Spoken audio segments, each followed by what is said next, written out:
1 साल से मुस्तकिल देख रहे हैं, ये एरिया तो मुस्तकिल डूबा रहता है। जब बरसात शुरू होगी तो मलेरिया भी होगा, डेंगू भी होगा, सब ये पानी भरा रहेगा। सिस्टमेटिक तरीके से ये सीवर लाइन्स वगैरह डाली गई थी, अब वो कितने कामयाब है आप खुद ही देख रहे हैं। तो है कि सीवर लाइन बिल्कुल चौक है, पानी आगे नहीं जा रहा है। मेरा 5 साल का बच्चा है, 5-6 साल का, जो स्कूल जाता है, तो बहुत ही मुश्किल होती है आने जाने में। मैं देखता हूँ लोग मस्जिद में जाते हैं, जूते हाथ में होते हैं उनके, मस्जिद में जाके पैर धोते हैं। आप बताइए। इसकी सफाई भी प्रॉपर नहीं हो पाई है, सीवर लाइन जो है हमारी ये।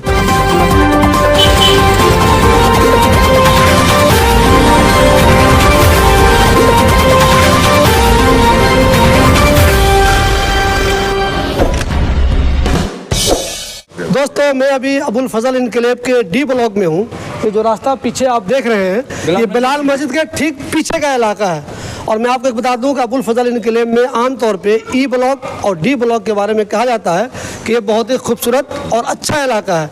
लेकिन मैं आपको बता दूं, यहाँ पे इस रोड पे दाएं बाएं दोनों तरफ बहुत ही महंगे महंगे फ्लैट बने हुए हैं, लेकिन रोड पर बहुत ही बुरी तरह से पानी जमा हुआ है। अब वो पानी भी 2 दिन 4 दिन 1 हफ्ते नहीं, पूरे 1 महीने से यहाँ घरों में ज़्यादातर लोग कैद हो चुके हैं। जिनको ऑफिस जाना है, बच्चों को स्कूल जाना है, किसी को अस्पताल जाना है, कहीं कहीं जाना है। ज़्यादातर लोग यहाँ नमाजी होती है मुसलमान मोहल्ले में, सबको नमाज पढ़ने जाना है। सोचिए वो यहाँ बिलाल मस्जिद में नमाज पढ़ने के लिए कैसे जाते होंगे।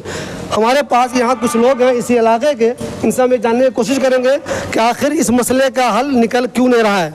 मुझे जहाँ तक जानकारी है मैं आपको बता दूँ, जैसे कि शाहीन बाग में मसला है, आप लोग जानते होंगे हाई टेंशन रोड पर हर दूसरे तीसरे दिन पानी बुरी तरह से जमा हो जाता है।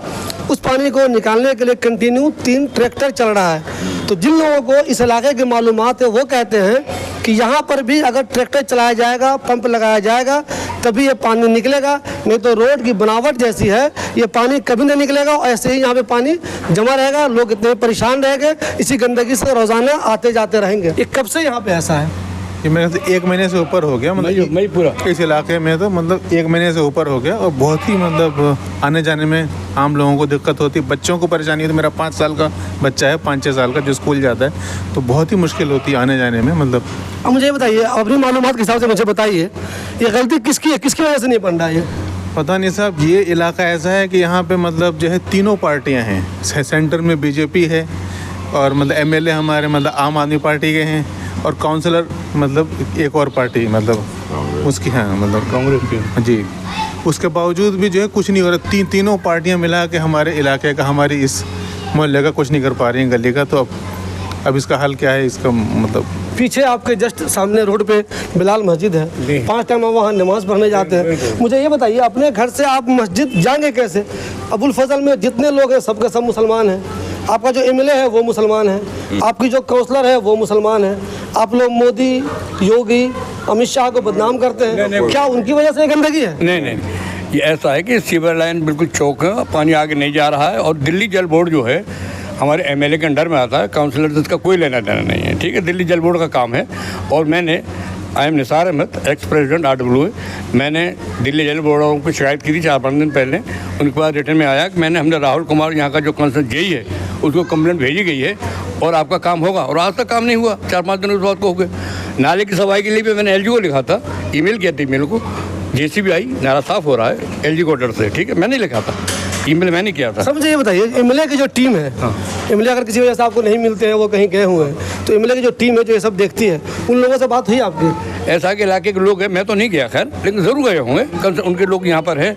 लेकिन क्यों नहीं हो पा रहा है मेरी समझ में नहीं आ रहा। वैसे इतने सालों से अबुल फजल में रहते हैं, डी ब्लॉक अबुल फजल का, और ई ब्लॉक में भी यहाँ 25 साल से हुए। सब कहते हैं कि बहुत पॉश इलाका है, तो क्या कभी इतनी गंदगी इतने सालों में कभी देखी थी आप? हाँ, कभी नहीं रही, कभी नहीं रही। बरसात में होती थी, लेकिन आम दिनों में कभी नहीं रही। बरसात में तो होता था, लेकिन ये कि आम दिनों में ऐसा नहीं रहा जो आज है। मुझे एक सिंपल सा सवाल ये बताइए, इसके लिए आपको जिम्मेदार कौन लगता है? जिम्मेदार इसमें अब यही लोकल एमएलए टीम है, RWA की टीम हमारी है, वो आगे नहीं बढ़ा रहे हैं कंप्लेंट को। वरना इसका हल था, पहले मोटर लगा हुआ था, जो पहली पुलिया है हमारी, पानी रात में निकल जाता था, सुकून रहता था। अब वो मोटर भी काफ़ी दिन 1 महीने से नहीं लगा हुआ है, और इसकी सफाई भी प्रॉपर नहीं हो पाई है, सीवर लाइन जो है हमारी ये। तो उसकी वजह से लोगों को बहुत ही ज़्यादा परेशानी, प्रॉब्लम्स है।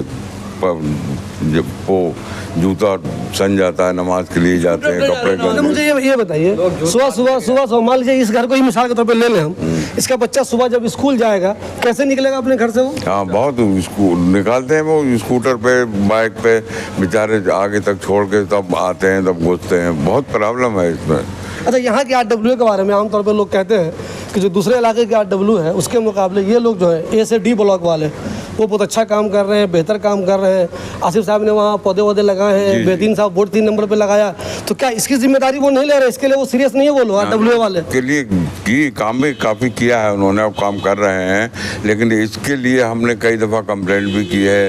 वो उसका हल बताते थे, मोटर लगा दिया है हमने, पानी निकलता था, लेकिन अब वो हटा दिया है उन्होंने, पता नहीं किस वजह से या किस मसले से। अभी कुलदीप कुमार घूम रहे हैं, MP के कैंडिडेट है वो, इंडिया गठबंधन के, उनके साथ आम आदमी पार्टी का लोग भी घूम रहा है, कांग्रेस वाला भी घूम रहा है। वो लोग आपकी गली में आया तो क्या आपने उसको ये दिखाया कि देखो क्या हाल है इधर? न, गली में इधर हमारी नहीं आए, RWA में मीटिंग है, कहीं मौका मिला वहाँ कहा आप लोगों ने उससे? वहाँ बताया उन्हें, तो कहते कि लो हम ये लोकल प्रॉब्लम को सॉल्व करेंगे।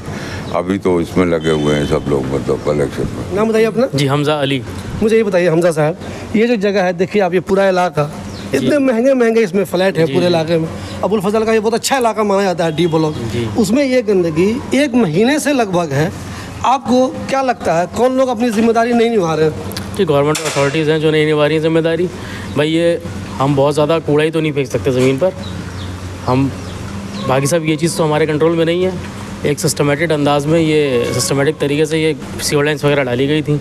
अब वो कितने कामयाब हैं आप खुद ही देख रहे हैं। अभी तो बरसात का मौसम, मानसून शुरू भी नहीं हुआ है, अभी तो 45 डिग्री टेम्परेचर चल रहा है, तब ये हाल है। यानी सोचिए अभी नॉर्मल दिनों में ये हाल है तो बरसात में हो सकता है आपके लिए बहुत ज़्यादा मुसीबत हो जाए आप लोगों के लिए। वो पिछले साल भी झेली थी वो मुसीबत, लेकिन इस बार कुछ ज़्यादा ही है। पिछली बार हमारा मोटर, जैसा बताया अंकल ने, हमारा मोटर लग जाती थी बाहर पहली पुलिया पर, तो सारा पानी निकल जाया करता था, मुश्किल से आधा घंटा लेता था, पौना घंटा लेता था। मैं फिर भी ये कहूँगा कि वो जो चीज़ है मोटर लगवाना, वो एक सेकेंडरी ऑप्शन है। प्राइमरीली तो यही ठीक होना चाहिए था ना, प्राइमरीली तो यही ठीक होना चाहिए था। वो तो एक पैसिव ऑप्शन हो गया। एक्टिव ऑप्शन तो यही था ना कि ये हमारा सारा जो एरिया जा रहा है, ये सिविल लाइन्स वगैरह के लेवल वगैरह ठीक तरीके से डल के वो सही हो। अब लोग कहते हैं कि आपने क्यों नहीं देखा? भाई आंखों से थोड़ी पता लग जाएगा लेवल क्या है। फिर आपको इंजीनियर क्या जो देखने जाएंगे? मैं अगर इंजीनियर होऊंगा भी, तो मैं कुर्सी डाल के थोड़ी बैठूंगा यहाँ पर कि मैं डाल के देखता रहूँगा मजदूर सही काम कर रहा है नहीं कर रहा है। ये मेरा काम नहीं है ना। ये बताइए, अहमदुल्ला खान का हम लोग देख रहे हैं कि वो रोड पूरी गलियों में बना रहे हैं, बहुत ज़्यादा रोड इस इलाके में, पूरे ओखले में कहीं ना कहीं रोड बन ही रही है। अब आगे भी उनके लोग लगे हुए हैं। क्या आपको लगता है जो ऐसी गलती हो जाती है तो क्या आपको लगता है टेक्निकली कुछ गलत कर दे रहे हैं कहीं काम? वो लोग टेक्निकली कुछ गलत काम कर दे रहे हैं? क्या मसला हो जा रहा है कि दिक्कत हो रही है? देखिए ये जो सिचुएशन है ये तो टेक्निकली गलत है ना, क्योंकि कैलकुलेटेड लोड होता है सारा का सारा, एक अंदाज़ा होता है ना, एक अनुमान होता है कि कितना घर से कितना सीवेज निकलेगा, कितना ड्रेनेज निकलेगा। तो ये उस चीज़ के अंदर उधर से लेवल डाउन हुआ है या इधर से लेवल डाउन हुआ है या नीचे से अप हुआ है, ये सब चीज़ वही देखेंगे ना, हम तो नहीं देखेंगे ना कि रेजिडेंस का इसके अंदर कोई दखल नहीं है ना इस चीज़ के अंदर। तो बाकी वो ये कर सकते हैं कि ये ठीक हो जाए, इसे ठीक कराने की कोशिश करें जल्दी से जल्दी जितना भी हो। कभी ये डर आप लोगों को नहीं लगता कि शाहीन बाग की जो हालत बनी हुई है हाई टेंशन रोड की, हर दूसरे दिन वहाँ बुरी तरह से पानी जमा हो जाता है, कंटिन्यू वहाँ मोटर चल रही है बाहर 3, उससे पानी निकलता है, कभी आप लोगों को ये डर नहीं लगता कि आप लोगों की हालत वैसी हो जाएगी? ये वही हालत है। डर किस चीज़ का है इसके अंदर? ये वही हालत है जो आप देख रहे हैं। जब ये सीवर लाइन डल रही थी तो लोगों ने अपोज करा था कि बहुत छोटा डाया है इनका, ये कैसे कामयाब होंगे। तो कहा था कि भाई ये मुस्तकिल पंप होगा, पानी मुस्तकिल पंप होगा। और लेकिन आज तक तो हम देख नहीं रहे, 2 साल हो गए और आज तक कभी पंप मिला ही नहीं यहाँ पे। और जब भी पंप की बात आती है तो ट्रैक्टर से थोड़ा बहुत 2-3 दिन के लिए लगा देते हैं, फिर जो वैसे ही हो जाता है। तो ये 1 साल से मुस्तकिल देख रहे हैं, ये एरिया तो मुस्तकिल डूबा रहता है। अब ये यहाँ तक पहुँच गया पानी, आप देख रहे हैं कहाँ तक। तो ये जो है सबसे पहली बात, ये हमें धोखे में रखा गया कि पंप लगेगा, मुस्तकिल पंप होगा, कि ये जो है नॉर्मल सीवेज नहीं है, ये जो है मुस्तकिल पंप होगा पानी। वरना लोगों ने इसका अपोज करा था कि बहुत छोटा डाया, 1 फुट का बताइए आप, घर में 6 इंची का पाइप डलता है और ये 1 फुट का, ये जो कॉलोनी का लोड कैसे उठा लेगा? ऐसा तो नहीं है कि सैंक्शन कुछ और हुआ हो, जो लोग बना रहे थे उन्होंने बेमाने छोड़ डाला हो? अब ये तो देखिए हम कह नहीं सकते, हो सकता है, ये भी हो सकता है, ये भी मुमकिन हो सकता है। और बाकी ये कि देखिए पंप का पैसा कहाँ गया भाई, हम तो खैर इसको कह नहीं सकते, तो ऑडिट वाले बताएंगे। लेकिन ये क्या हुआ है, ये तो बहुत बड़ा मामला, ये गड़बड़ है कि आज तक पंप का कोई नाम ही नहीं लेता। और बगैर पंप के तो देखिए बिल्कुल टोटली फेल है। और आप देखेंगे तो ये जो है ये पंप के लिए ही डिज़ाइन हुए हैं, वरना 1 फुट का डाया कैसे कॉलोनी का लोड उठा सकता है। मुझे ये बताइए, अगर उन्होंने 1 फुट का लगा दिया है तो क्या ज़िंदगी में पंप से पानी निकलेगा बाहर? ये मुस्तकिल पंप से ही है चलेगा। ये इसमें कहा था कि 24 आवर ये पंप से वाटर जो है ये सीवेज मुस्तकिल पंप होगा। ये पंप वाले को पैसा कौन देगा फिर? नहीं, ये तो दिल्ली जल बोर्ड वालों की तरफ से ही जो है प्लांट लगाया जाएगा, पंपिंग प्लांट, और वो जो उसको जो है पंप करेंगे, फिर वहाँ से ट्रीट होगा पानी, और फिर जो है ये कहा गया था कि ड्रिंकिंग वाटर भी सप्लाई होगा। लेकिन ये आज तक ये सब ख्याली बातें हैं, लेकिन कोई जो है सब ये नाकाम हैं, आप देख रहे हैं। और बरसात आएगी तो फिर आप देखेंगे क्या हाल होगा इस गली का। अब मैं देखता हूँ लोग मस्जिद में जाते हैं, जूते हाथ में होते हैं उनके, मस्जिद में जाके पैर धोते हैं। आप बताइए इन हालात में ये गली वाले रह रहे हैं, तो आप सोच समझ सकते हैं किस जो है। और हमारे एमएलए साहब कभी आज तक नहीं आए यहाँ पे, और ना काउंसलर आए हमारे यहाँ पे। काउंसलर के पास गए तो उन्होंने कहा भाई ये एमसीटी के अंडर में नहीं है। लेकिन अब ये देखिए अनहाइजेनिक कंडीशन में लोग रह रहे हैं, तो ये तो जो है ये तो काउंसलर की जिम्मेदारी रिस्पॉन्सिबिलिटी बनती है कि देखें भाई ये गंदगी है क्या है। इन दिनों इलेक्शन कैंपेन चल रहा है, आप सब जानते हैं, लोकसभा इलेक्शन चल रहा है, तो उसका कैंपेन भी चल रहा है। कुलदीप कुमार कंटिन्यू इलाके में घूम रहे हैं, वो जामिया नगर में भी घूम रहे हैं, उनके साथ साथ आम आदमी पार्टी के लोग भी घूम रहे हैं, और आज भी वो आज भी इस ब्लॉक में वो आने वाले हैं। ये बताइए, आज भी कुलदीप कुमार आपके इलाके में आने वाले हैं, वो अभी आएंगे भी, उनके साथ जो आम आदमी पार्टी के लोग होंगे, जो उनके नीचे लोग होते हैं वो भी रहेंगे, कांग्रेस के लोग भी रहेंगे। तो वहाँ पर क्या उनको आप दिखाइएगा? नहीं, चलो मैं अपना घर के पास दिखाता हूँ कैसी कंडीशन है, मुझसे वोट मांगने आएंगे तो बताएंगे। और इसी ब्लॉक में, डी ब्लॉक में आ रहे हैं, उनके साथ मीटिंग है D92 में, तो उसमें RWA के लोग भी होंगे और पार्टी के लोग भी हैं और मोहल्ले के गली के अपने लोग भी हैं। तो हम शाम को उन्हें बताते हैं कि भाई ये सिचुएशन है, इसे देखिए आप। ये 1 महीने से बनी हुई है तकरीबन, और ये 1 हफ्ते से तो पानी उधर ही था, 1-1.5 हफ्ते से, इसके बाद अब इधर भी शुरू हो गया। और जब बरसात होगी तो आप ये देखिए हेल्थ हाइजीनिक कंडीशन कितनी बुरी होगी। अभी जब बरसात शुरू होगी तो मलेरिया भी होगा, डेंगू भी होगा, सब ये पानी भरा रहेगा, यहाँ निकलना आफत है।